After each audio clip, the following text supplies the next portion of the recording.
家大家成日講躺平，但係老實講，好多時候唔係因為我哋唔想做好件事，而係覺得自己付出咗努力，但係睇唔到相應嘅成果，甚至連下一步可以點努力都唔知。如果你而家都處於呢種狀態，今日想同大家分享呢本書，係 Brett Stulber 寫嘅《The Ways of Excellence》。作者喺書入面提出一個好特別嘅觀點，其實卓越 excellence 唔係一個高不可攀嘅名詞，而係一種可以幫我哋收穫內心滿足感嘅心態同埋習慣。而家市面上充斥住好多人生教練、成功學嘅手冊，反而令到大眾對於卓越嘅理解越嚟越模糊。我哋好容易將做得好當成一個終點，或者係一個山頂，覺得爬到上去就完。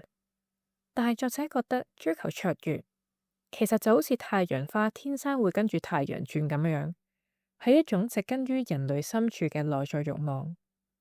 呢本書最值得睇嘅地方，係佢用生物學同埋心理學嘅角度去拆解，到底有啲咩心態可以幫助我哋維持持續嘅成功，而唔係熱血嗰3日就打回原形。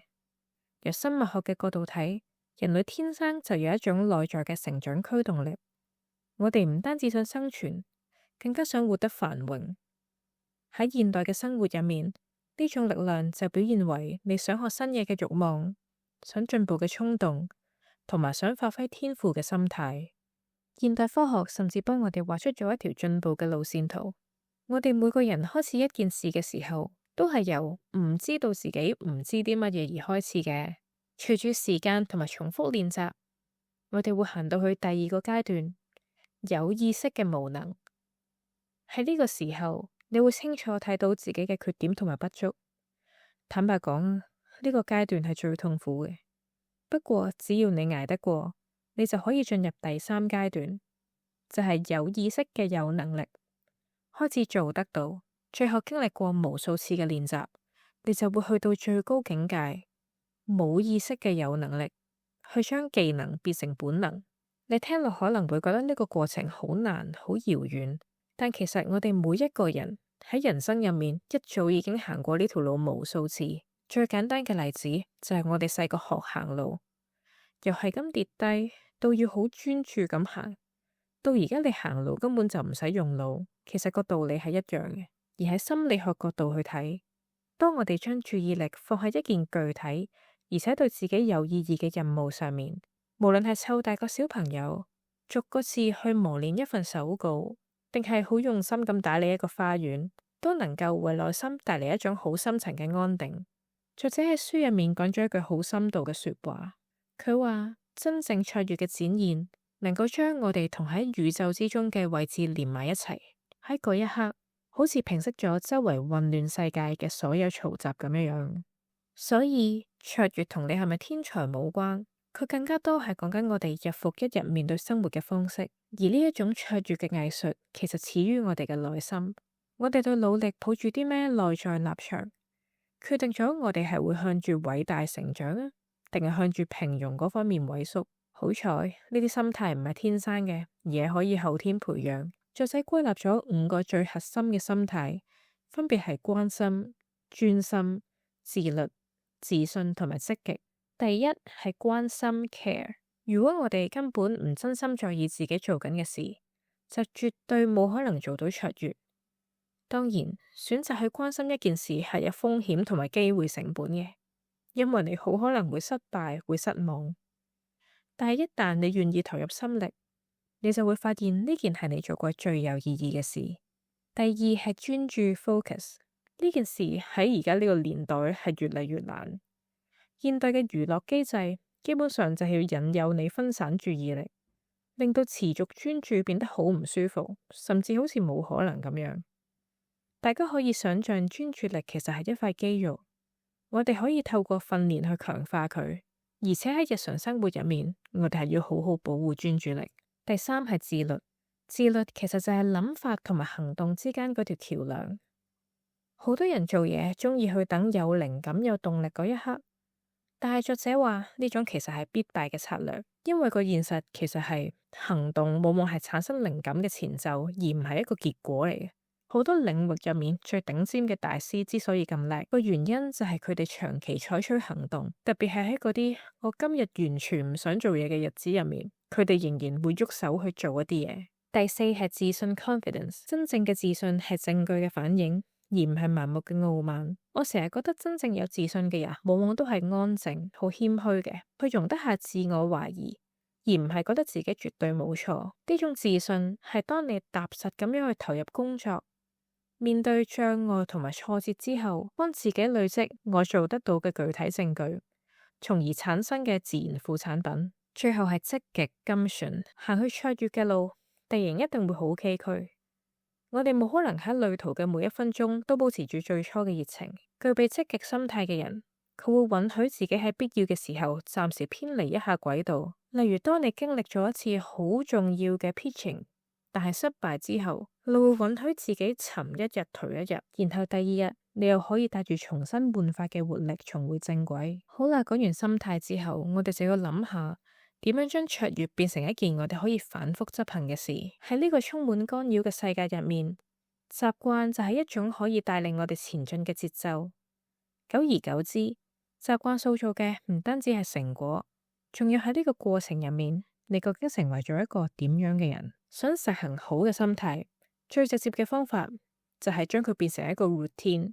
我上網查過 routine 嘅中文，佢哋會翻譯做例行公事，但我唔係好中意咁樣譯，因為例行公事個感覺比較負面。我覺得 routine 呢，其實好似作者提醒咁樣，呢個世界唔存在一套完美嘅 routine， 最有效嘅方案完全取決於你嘅生活模式、你嘅能量水平同埋你想追求嘅目標。我哋當然可以喺其他人身上揾靈感，但跟住落嚟就要自己去實驗、去調整，將佢變成適合自己嘅節奏。而且 routine 追求嘅係能夠持續，而唔係強度。我哋可以試下優先考慮提升自己嘅下限，而唔係提高自己嘅上限。簡單啲嚟講，就係寧願提高你平均最低嘅產出，而唔係去追求一日嘅爆發。因為卓越係一場馬拉松，我哋喺最差嗰一日嘅表現，比喺最好嗰一日嘅表現更加重要。喺建立 routine 嘅同時，有一件事可能大家成日忽略，就係去恢復。